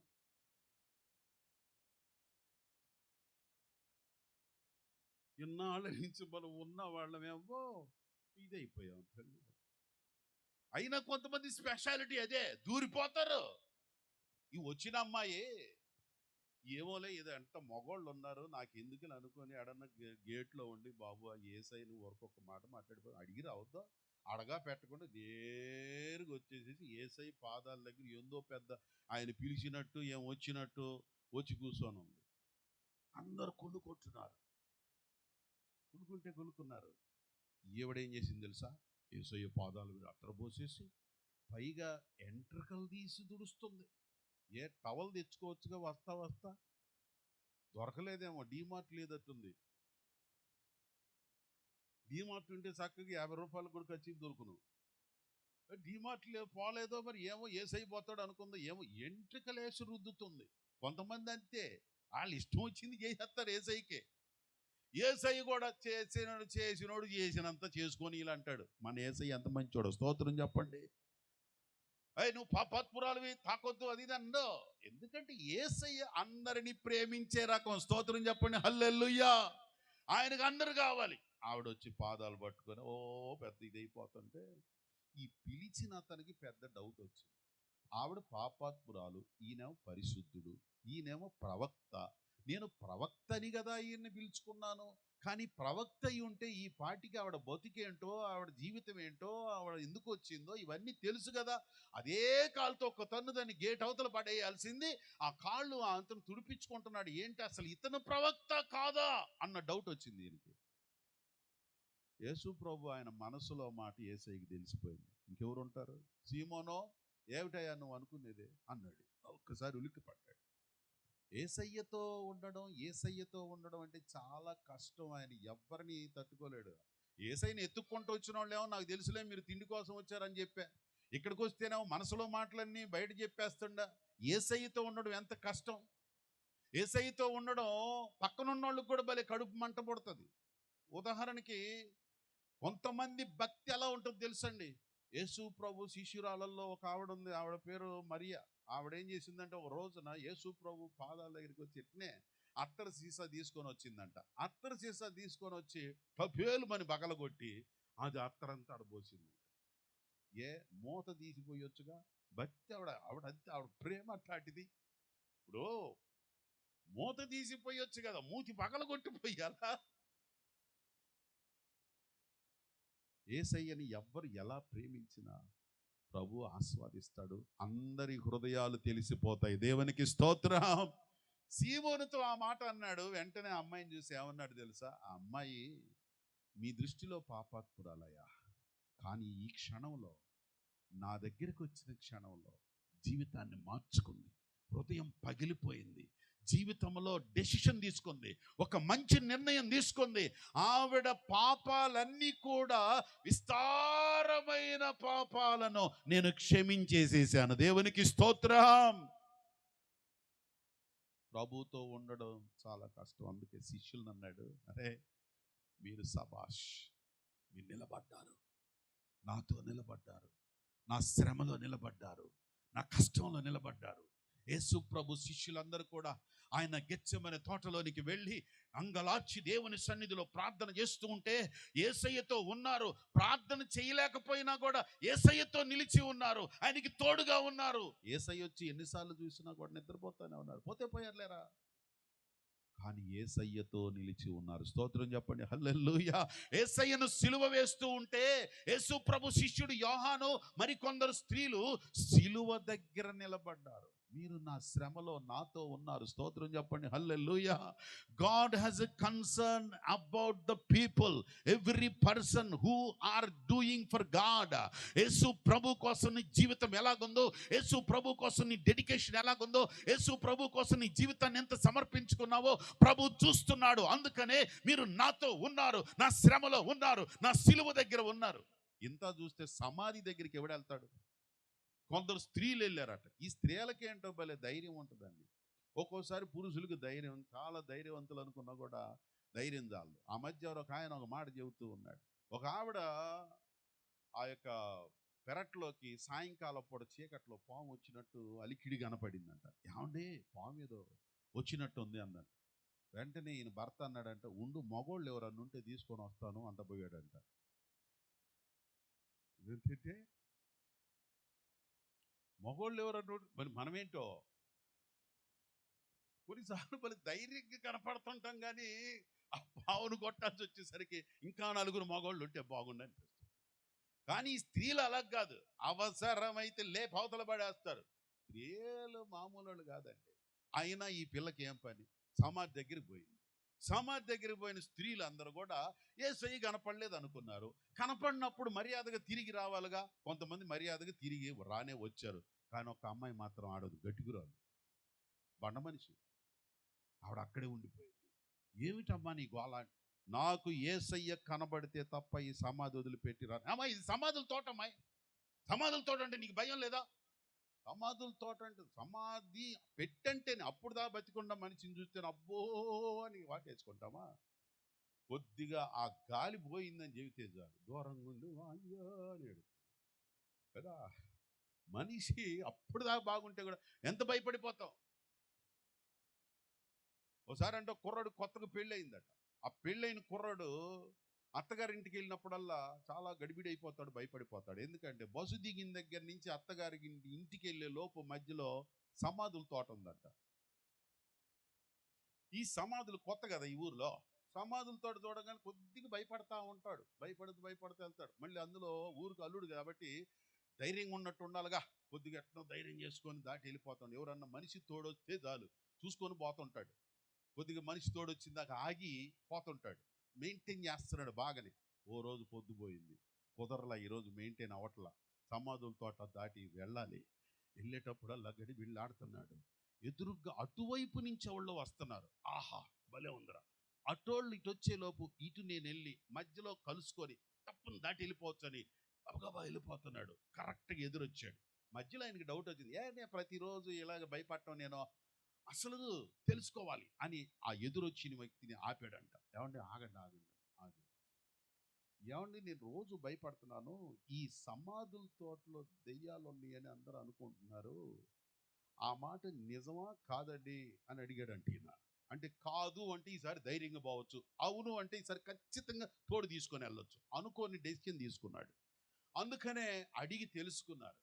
ఆ ఎదురొచ్చిన మనిషి ఏం చెప్పాడంటే, ఏమోనండి ఈ సమాధుల తోటలో దెయ్యాలు ఉంటాయో లేదో నాకు తెలియదు, కానీ నేను చచ్చిపోయి వారం రోజులు అయింది అన్నాడంట. ఇప్పుడు ఎదురొచ్చినోడు ఎవడో, నీ భయమే నీ దెయ్యం. పెద్ద పెద్ద మగవాళ్ళు సైతమే సమాధులతో భయపడతాడు. ఈ అమ్మాయి తగుదునమ్మా వెళ్ళిపోయి సమాధి దగ్గర కూర్చోనుంది. యేసయ్య కనపడితేనే వస్తానంటది.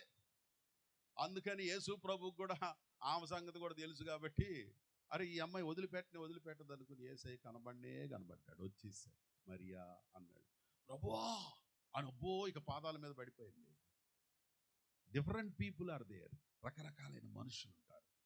అందరి సంగతి యేసయ్యకి తెలుసు. నా కష్టములో, నా సిలువ దగ్గర, నా సమాధి దగ్గర మీరు వెతుకుతున్నారు, మీరు నన్ను వెంబడిస్తున్నారు, నాతో ఉన్నారు. You are following me in the bad circumstances also. నాతో ఉన్నారు కాబట్టి నేను మీకు ఇచ్చే ఆశీర్వాదం ఏంటో తెలుసా? నాతో కూడా సింహాసనాల మీద పరిపాలన చేస్తాడు. చప్పలు కొట్టి దేవుని నామాన్ని మహిమపడదా. హల్లెలూయా. నా ప్రియమైనటువంటి దేవుని బిడ్డలారా, రిమైన్ నిలిచి ఉండు, సస్టైన్, నిలబడు, నిలకడగా ఉండు, కొనసాగు. యేసు ప్రభువులో కొనసాగు. నంబర్ 1, యేసు క్రీస్తులో ఉండు, ఫలభరితంగా మార్చబడతావు. రెండవది, యేసు క్రీస్తుతో నిలబడు. యేసు ప్రభువుతో కష్టమైన, నష్టమైన, శ్రమలైన, బాధలైన, ఇబ్బందులైన నిలబడు. యేసు ప్రభు నిన్ను ఉన్నతమైన స్థానంలో నిలబెడతాడు. దేవునికి స్తోత్రం. కష్టాలైనా నే పాడేదా, కన్నీరైనా స్తుతించెదా, కష్టాలైనా నే పాడేదా, కన్నీరైనా స్తుతించెదా. నీ కృప చాలు నా బ్రతుకంతా, నీ కృప చాలు నా బ్రతుకంతా, నీకే సజీవ యాగము కాదా. యేసయ్యా నా ప్రాణమా, యేసయ్యా నా గానమా, యేసయ్యా నా ప్రాణమా, యేసయ్యా నా గానమా. పునరుద్ధానం జీవం మార్గం నీవేనని, పునరుద్ధానం జీవం మార్గం నీవేనని, నీ పాటనే పాడేదా ప్రభువా, నిన్నే కొనియాడేదా, నీ పాటనే పాడే. చప్పలు కొడదామా. నిన్నే ఏ స్థితికైనా, ఏ క్షణమైనా, ఏ స్థితికైనా, ఏ క్షణమైనా, యేసే చాలు నా జన్మకు ఇలా, యేసే చాలు నా జన్మకు ఇలా. యేసయ్యా నా ప్రాణమా, యేసయ్యా నా గానమా, యేసయ్యా నా ప్రాణమా, యేసయ్యా నా గానమా.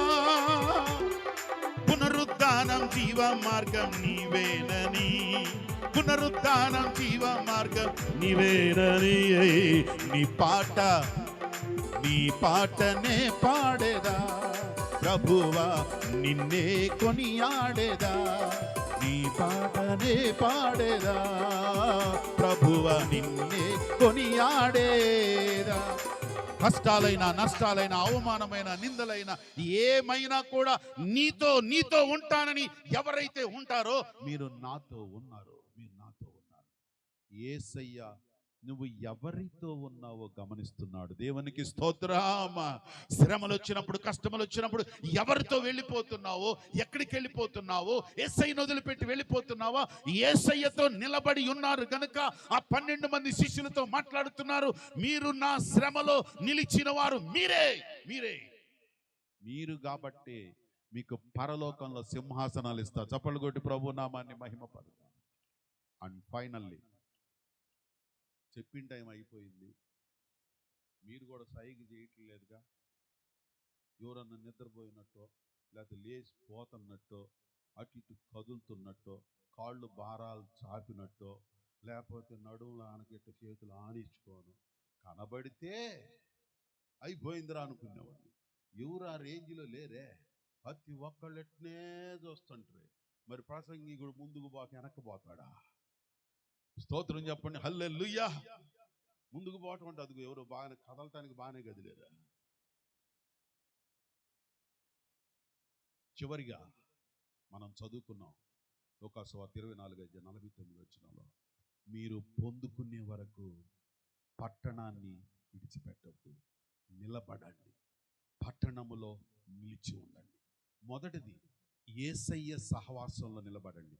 రెండవది, యేసయ్యతో కలిసి జీవించండి. ఎన్ని కష్టం, ఎంత శ్రమ వచ్చినా కూడా మన నాయకుడిని వదిలిపెట్టకూడదు. స్తోత్రం చెప్పండి, హల్లెలూయా.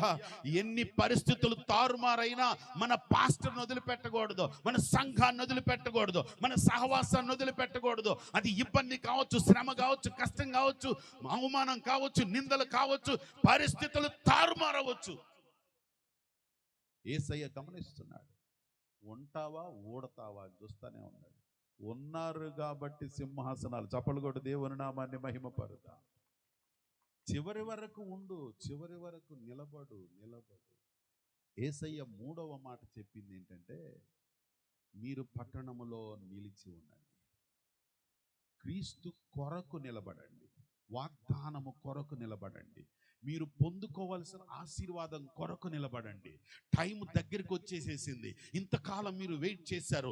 3.5 సంవత్సరాలు మీరు కనిపెట్టారు. 3.5 సంవత్సరాలు నాతో నిలబడ్డారు. 3.5 సంవత్సరాలు అవమానాలు భరించారు. 3.5 సంవత్సరాలు నేను ఒక చోట వెళ్ళినప్పుడు, యూదా ప్రాంతానికి వెళ్ళినప్పుడు, ఒకవేళ యోహాను సువార్త 11వ అధ్యాయం ఎప్పుడైనా తర్వాత చదువుకున్నట్లయితే, లాజరు చనిపోయాడని తెలిసిన తర్వాత లాజరును చూడటానికి వెళదామని యేసు ప్రభు చెబితే శిష్యులు ఏమన్నారు తెలుసా? అయ్యా, గత వారంలోనే మీరు యోధా ప్రాంతానికి వెళ్ళారు కదా, అప్పుడు మిమ్మల్ని రాళ్లతో కొట్టి చంపుతామన్నారు, గుర్తుందా మీకు? కాబట్టి అనవసరం అండి, వెళ్ళొద్దండి, లాజరు చచ్చిపోయాడు అన్నారు. శిష్యులందరూ ఆ మాట అన్నారు. నో, మనం వెళ్ళాల్సిందే అన్నాడు యేసు ప్రభు. ఇక అప్పుడు మనవాడికి అర్థమైనట్టుంది, తోమాకి అర్థమైంది. తోమా అంటున్నాడు, అరే మాట్లాడబాకండి రా, అనవసరంగా అతను మాట్లాడవు, రాళ్లతో కొట్టి చంపితే చంపనేయండి రా, చచ్చిపోదాం, మన యేసయ్యతో కూడా కలిసి చచ్చిపోవటానికి వెళ్దాం రండిరా అన్నాడు. చప్పలు కొట్టి దేవుని నామాన్ని మహిమపరుద్దాం. 16వ వచనంలో రాయబడి ఉంటుంది, మనం చచ్చిపోదామైనా పదండి రా, అక్కడికి వెళ్దాం పదండి అన్నాడు. అంతకు ముందు వారమే ఆయన మీద రాళ్ళు ఎత్తారు. శిష్యులు ఎవ్వడు కూడా వదిలిపెట్టి వెళ్ళలేదు. ఒరే, ఈయన మాట్లాడినప్పుడల్లా రాళ్ళు ఎత్తుతున్నారా, మనకు కూడా ఎప్పుడు పడతారు, పారిపోలా. అందుకే ప్రభు చూశారు, మీరు అవమానంలో కూడా నాతో నిలబడి ఉన్నారు. స్తోత్రం చెప్పండి, హల్లెలూయా. మన నాయకుడిని అవమానపరుస్తున్నారు, మన నాయకుడిని తక్కువగా చూస్తున్నారు, మన నాయకుడిని ఈయన యేసేవకుడు కదా అంటున్నారు, మన నాయకుడిని తక్కువగా మాట్లాడుతున్నాడు, మన పాస్టర్ గారిని మాట్లాడుతున్నారు, మన సంఘం గురించి మాట్లాడుతున్నారు. ఎన్ని అవమానాలు వచ్చినా కూడా నిలబడే ఉండాలి తప్ప పారిపోయేది లేదు. దేవునికి స్తోత్రం. నీ సహవాసమును వదిలిపెట్టవద్దు. కొన్నిసార్లు అలాంటివి వచ్చినప్పుడు సంఘస్థులు చాలా తెలివైన వాళ్ళండి. ఎట్లంటే, పాస్టర్ గారికి ఏదన్నా కష్టం వస్తే మాత్రం ఏమి ఎరగనట్టు, ఏమి తెలియనట్టు, ఏమి వినపడనట్టు, మనకేమి సంబంధం లేనట్టు మెదలకుండా కూర్చొని పాస్టర్ గారు వాపోతా ఉంటారు. నాకు ఇది జరిగింది, వాళ్ళు అట్టన్నారు, వీళ్ళు అట్టన్నారు అంటే, అన్నారులే, మనకి ఎందుకు వచ్చిన గొడవ, ఎందుకంటే ఆ అన్నవాళ్ళు మన బంధువులు కాబట్టి, ఆ అన్నవాళ్ళు మన కుటుంబీకులు కాబట్టి, అన్నవాళ్ళతో గొడవ ఎందుకు? పాస్టర్ గారు ఉంటాడో ఓడతాడో మనకెందుకు రా పాపం. పాస్టర్ గారు పక్క నిలబడం. యేసు ప్రభుని కూడా అంటున్నాడు, అరే మన యోసేపు కొడుకు కదంటరా, మనోడే కదంటరా, ఆయన తక్కువగా మాట్లాడుతున్నాడు, ఇట్లాంటి తక్కువ మాట్లాడు అనుకోండి, మనం ఏదో పెద్ద లీడర్ అనుకొని ఈయన దగ్గరికి వచ్చాం, ఈయన ఏదో పెద్ద ఇది అనుకొని మనం ఎక్కడికి వచ్చారా, ఈయన్ని తక్కువగా మాట్లాడుతున్నారు, ఈయనతో తిరిగి సుఖమేంటని వదిలిపెట్టలేదు. ఎలాంటి పరిస్థితి వచ్చినా కూడా యేసయ్యతోనే నిలబడ్డారు. చప్పలు కొట్టి దేవుని నామాన్ని మహిమపరుద్దాం. హల్లెలూయా. ఎప్పుడైతే అలా నిలబడతావో నీవు, నీ కుటుంబాన్ని దేవుడు ఉన్నతమైన దీవెనలతో నింపుతాడు. దేవునికి స్తోత్రం కలుగును గాక. హల్లెలూయా.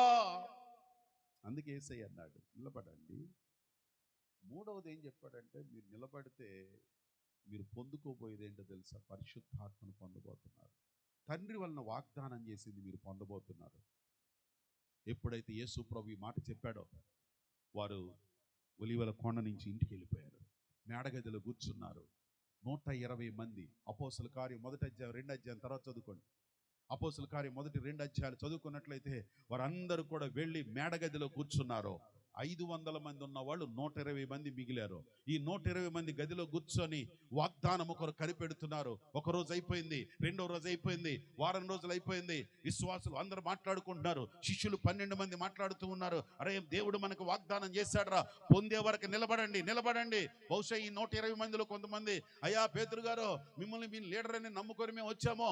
ఏంటండి యేసయ్య ఏదో చెప్పాడు, పొందేదాకా నిలబడమన్నారు. పలానా డేట్ జీవితే బాగుండేది, పలానా రోజని జీవితే బాగుండేది, పలానా నెలని జీవితే బాగుండేది. కానీ ఏం చెప్పకపోయే పొందేదాకా అంటే అది ఎప్పుడు ఇస్తాడో, సంవత్సరానికి ఇస్తాడో, 6 నెలలకి ఇస్తాడో తెలియదు కదా, మేము వెళ్ళిపోతామండి అనేవాళ్ళు ఉండే ఉంటారు. వాళ్ళు కూడా చెప్తున్నారు, అరే మన యేసయ్య ఏం చెప్పాడు, పొందేదాకా, చెప్పండి, పొందే వరకు, పొందుకునే వరకు ఉండు. చివరికి అక్కడికి వచ్చావుగా, చివరికి వచ్చాక వారం రోజులైంది కదా, చూడు, కనిపెట్టు. అందరూ కనిపెడుతున్నారు. యేసయ్యా, నువ్వేదో చెప్పావు నాయన, తండ్రి వాగ్దానం చేశాడు, అదేదో ఇస్తానన్నావు, అది పొందుకోమన్నావు, ఆ పొందుకునే వరకు మేము నిలబడే ఉన్నాము. కనిపెడుతున్నారు, ప్రార్థన చేస్తున్నారు. రోజులు గడిచే కొన్ని ఉద్యమం పెరుగుతుంది. ఆది అపోస్తలులందరూ కూడా కలిసి కన్నీటితో, దేవా నువ్వు వాగ్దానం చేశావు, అది మా మీదికి రానివ్వండి అని కేకలు వేసి ప్రార్థన చేయటం మొదలు పెట్టారు. అంతే, 10 రోజులు గడిచింది. పెంతెకోస్తు పండగ రోజున వారు ఊహించని రీతిగా ఆ రోజు చాలా పవర్ఫుల్ గా ప్రార్థన చేస్తున్నారు. వారు ప్రార్థించుచూ ఉండగా, వారు స్తుతించుచూ ఉండగా, వారు దేవుని యొక్క మాటలు చెప్పుకొనుచూ ఉండగా, దేవుని కొరకు జీవిస్తూ ఉండగా, దేవుని ఆత్మ కొరకు కనిపెడుతూ ఉండగా, వాగ్దానం కొరకు కనిపెడుతూ ఉండగా, దేవుని ఆశీర్వాదం కొరకు కనిపెడుతూ ఉండగా, వారు పొందుకునే వరకు కూడా, వారు పొందుకోవలసిన ఆశీర్వాదం కొరకు కనిపెడుతూ ఉండగా పరలోకము నుండి అగ్ని దిగి రానే వచ్చేసింది. దేవునికి స్తోత్ర. గట్టిగా చప్పలు కొట్టి ప్రభు నామాన్ని మహిమపరుద్దాం. అగ్ని జ్వాలలు ఒక్కొక్కళ్ళ మీద రాలగా ప్రతి ఒక్కడు భాషలతో మాట్లాడటం మొదలు పెట్టారు. అభిషేకం దిగొచ్చేసింది. ఒక్కొక్కడు భాషలతో మాట్లాడుతున్నారు. భాషలతో మాట్లాడుతుంటే అది ఉదయకాలం 9 గంటల సమయం. ఉదయకాలం 9 గంటలు అందరూ కూడా బ్రేక్ఫాస్ట్ చేసి చూస్తున్నటువంటి దినం అది. ఆ పండగకు వచ్చినటువంటి విదేశాల నుంచి వచ్చిన వాళ్ళు సుమారు 20-21 దేశాల నుంచి ఉన్నారు. అందరూ కూడా వాళ్ళ భాషలకి దద్దరిల్లిపోతున్న ప్రాంతం అంతా. అరే ఏమిట్రా అని చూడ్డానికి చుట్టుప్రక్కల వాళ్ళందరూ చేరారు. ఆ భాషలో మాట్లాడుతూ ఉంటే విదేశాల భాషలన్నీ మాట్లాడుతున్నారు. స్తోత్రం చెప్పండి, హల్లెలూయా. అందరూ కూడా పరిశుద్ధాత్మతో నింపబడి అభిషేకించబడినటువంటి వారై భాషలతో మాట్లాడుతూ ఉంటే వాళ్ళందరికీ మెసేజ్ వెళుతుంది. ప్రతి ఒక్కడికి ఎవడి భాషలోనికి వాళ్ళకి సువార్త వెళ్ళిపోతుంది. ఇప్పటి వరకు దాక్కున్నవాడు ఇప్పటి వరకు నాకు తెలియదన్న పేతురు లేచి నిలబడ్డాడు. పేతురు లేచి నిలబడినప్పుడు ఇంతకు ముందు ఎవరికి వాడే ఒంటరిగా నిలబడ్డారు. ఈసారి ఏం చేశారో తెలుసా? ఎప్పుడైతే వాళ్ళల్లో పరిశుద్ధాత్మ వచ్చిందో, ఎప్పుడైతే అభిషేకం వచ్చేసిందో 12 మంది ఒకేసారి లేచి నిలబడ్డారు. స్తోత్రం చెప్పు, హల్లెలూయా. ఐక్యత రానే వచ్చేసేసింది. అందరూ కలిసి ఐక్యతగా నిలబడ్డారు. అరే పేతురు ఒక్కడే ప్రసంగం చేయడం కాదురా, మనం అందరం కూడా ప్రసంగం చేద్దాం. 11 కూడా కలిసి పేతురు నిలబడ్డాడు. చప్పలు కొట్టి దేవుని నామాన్ని మహిమపరుద్దాం. అందరూ లేచి మాట్లాడుతున్నారు, అందరూ భాషలు మాట్లాడుతున్నారు, అందరూ సువార్త ప్రకటిస్తున్నారు, అందరూ అభిషేకం పొందుకున్నారు, అందరూ అగ్నితో నింపబడ్డారు. వారు మాట్లాడుతూ ఉంటే, సువార్త వెళ్ళిపోతూ ఉంటే వచ్చిన జనమందరూ కూడా హృదయాలు పగిలిపోయి దొరలాడుతున్నారు. నేల మీద పడి ఎదురు చూస్తున్నారు. గుండెలు దద్దరిల్లిపోతున్నాయి. ఏమిట్రా వీళ్ళు మాట్లాడేది? వాళ్ళు మాట్లాడే మాట ఏంటో తెలుసా? మీరు సిలువ వేశారు, మీరు సిలువ వేశారు, మీరు సిలువ వేసిన యేసునే మేము ప్రకటించుచూ ఉన్నాం. స్తోత్రం చెప్పండి, హల్లెలూయా. వాళ్ళ గుండెలు బద్దలైపోతున్నాయి. ఎస్, మనం వేసాం కదా, మనమే యేసు ప్రభుని వేశాం కదా. కానీ వీళ్ళకి ఇప్పుడు ఇంత ధైర్యం ఎక్కడి నుంచి వచ్చింది? ఒకప్పుడు నాకు యేసయ్య తెలియదని చెప్పిన పేతురే ఈ రోజు నిలబడి మీరు సిలువ వేసిన యేసునే మేము ప్రకటిస్తున్నాం, ఆయన మమ్మల్ని నింపాడు, ఆయన మమ్మల్ని అభిషేకించాడు అని చెప్తూ ఉన్నప్పుడు 21 దేశాల నుంచి వచ్చిన వాళ్ళందరూ, అరే నాయనా, మీ దెబ్బ మేము తట్టుకోలేకపోతున్నాం, మమ్మల్ని ఏం చేయమంటారు? అందరూ ముక్త కంఠంతో అడిగారు. కొన్ని వేల మంది అక్కడ ఉన్నారు. మమ్మల్ని ఏం చేయమంటారు? పేతురు అన్నాడు, ఏం చేయాల్సిన పని లేదు. ప్రతి ఒక్కడు యేసుక్రీస్తు నామములో బాప్తిసం పొందండి, మీరు రక్షించబడతారు. స్తోత్రం చెప్పండి, హల్లెలూయా. అయితే మేము బాప్తిజం తీసుకుంటాం. 3,000 మందికి ఒకేసారి బాప్తిసం ఇచ్చి అందరూ రక్షించబడ్డారు. స్తోత్రం చెప్పండి, హల్లెలూయా. ఈ రాత్రికాల సమయమందు ప్రియమైన దేవుని బిడ్డలారా, అంత శక్తి మీరు పొందుకునే వరకు నిలిచే ఉండండి. దేవుడు నీకు అనర్గళమైన శక్తిని ఇచ్చును గాక. దేవుడు నీ జీవితంలో అనర్గళమైన ఆత్మను అనుగ్రహించును గాక. ఒకప్పుడు నువ్వు పారిపోయిన నీవు, ఒకప్పుడు మారిపోయిన నీవు, ఒకప్పుడు తప్పులు మాట్లాడిన నీవు, ఒకప్పుడు అబద్ధాలు చెప్పిన నీవు, యేసయ్యకి నీ అబద్ధాలతో పని లేదు, నువ్వేం చేసావు యేసయ్యకి పని లేదు. నిన్ను నింపదలుచుకుంటే నింపి పడేస్తారు. చప్పట్లు కొట్టి ప్రభు నామాన్ని మహిమ పరుద్దాం. నిలబడతావా? నిలబడు. దేవుడు నిన్ను వాడుకోబోతున్నాడు. ఇప్పటి వరకు నువ్వు ఎలా జీవించావో దేవుడికి అనవసరం. ఇప్పటి వరకు నువ్వు ఎలా ఉన్నావో, ఏం మాట్లాడావో ఆయనకు అనవసరం. నిన్ను నింపడానికి ఆయన చూస్తూ ఉన్నాడు. నువ్వు నిలుస్తావా? నిలబడతావా? నీ గ్రామంలో నువ్వు నిలబడు, దేవుడు నిన్ను వాడుకుంటాడు. నీ ప్రదేశంలో నువ్వు నిలబడు, దేవుడు నిన్ను వాడుకుంటాడు. నీ సంఘములో నువ్వు నిలబడు, దేవుడు నిన్ను అభిషేకించే వరకు, దేవుడు నిన్ను వాడుకునే వరకు, దేవుడు నిన్ను నూతన పరిచే వరకు, దేవుడు నీ కుటుంబాన్ని ప్రత్యేకపరిచే వరకు నిలబడు, నిలిచి ఉండు, పారిపోవద్దు. దేవుడు నీకు ఒక గొప్ప అవకాశాన్ని ఇచ్చాడు. రాత్రి నిలబడతావా? అందరూ లేచి నిలబడి ఒక్క నిమిషం. యేసయ్యా, నేను నిలబడతాను, నీలో నిలబడతాను ప్రభువా, నీలో నిలబడతాను, నీతో నిలబడతాను, నీ కొరకు నిలబడతాను. నీ కొరకు పని చేయడానికి, నీ కొరకు సేవ చేయడానికి, నీ కొరకు ఉన్నతమైన జీవితాన్ని కలిగి ఉండడానికి, నీ కొరకు ఆత్మలను రక్షించడానికి, నీ కొరకు నా జీవితాన్ని సమర్పించడానికి నిలిచి ఉంటాను ప్రభువా. నిలిస్తే దేవుడు నిన్ను ఆశీర్వదిస్తాడు. ప్రతి ఒక్కడు కూడా హృదయము తెరచి, యేసయ్యా నన్ను నింపండి నాయన, నన్ను నింపండి, నన్ను బలపరచండి. నీలో నిలిచి ఆత్మ ఫలములు ఫలించుట కొరకు నా పైన నిండుగా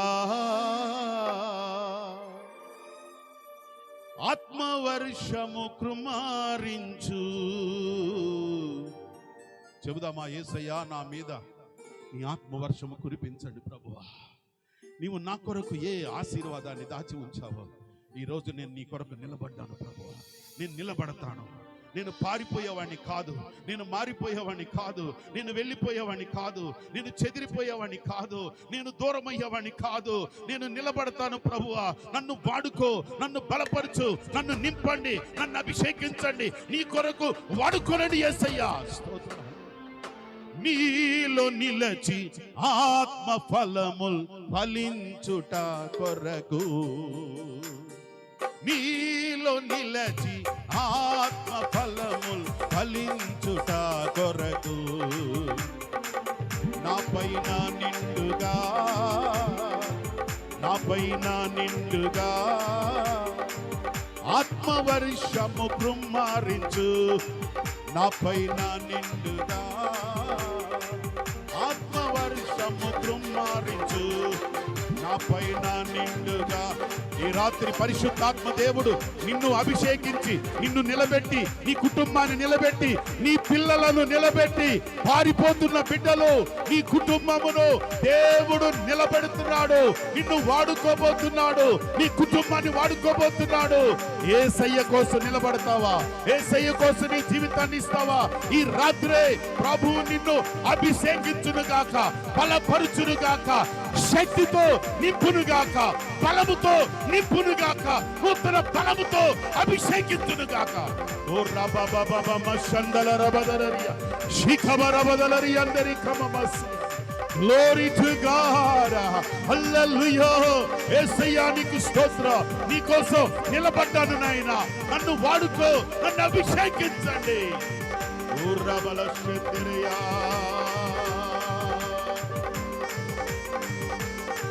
ఆత్మవర్షము కుమ్మారించు, ఆత్మవర్షము కుమ్మారించు, ఆత్మవర్షము కుమ్మారించు. కృపామయుడా నీలోన, కృపామయుడా నీలోన వసింపజేసినందునా, ఇదిగో నా సుతుల సింహాసనం మయుడా. ఆత్మవర్షము కుమ్మరించు. ఈ రాత్రి పరిశుద్ధాత్మ దేవుడు ప్రతి ఒక్కరిని దర్శిస్తున్నాడు, నిన్ను చూస్తున్నాడు, నీ వైపు చూస్తున్నాడు. నువ్వు కావాలి, నువ్వెంత కష్టపడ్డావో, నువ్వెంత ఎదురు చూస్తున్నావో, ప్రభు కోసం ఎన్ని పనులు చేశావో, దేవుడి కోసం నీ జీవితాన్ని ఎంత సమర్పించావో ఆయన ఎరిగిన దేవుడు నిన్ను వాడుకోబోతున్నాడు, నిన్ను ప్రత్యేకపరచబోతున్నాడు. Receive the blessing, receive the blessing, receive the Holy Spirit. Glory to God.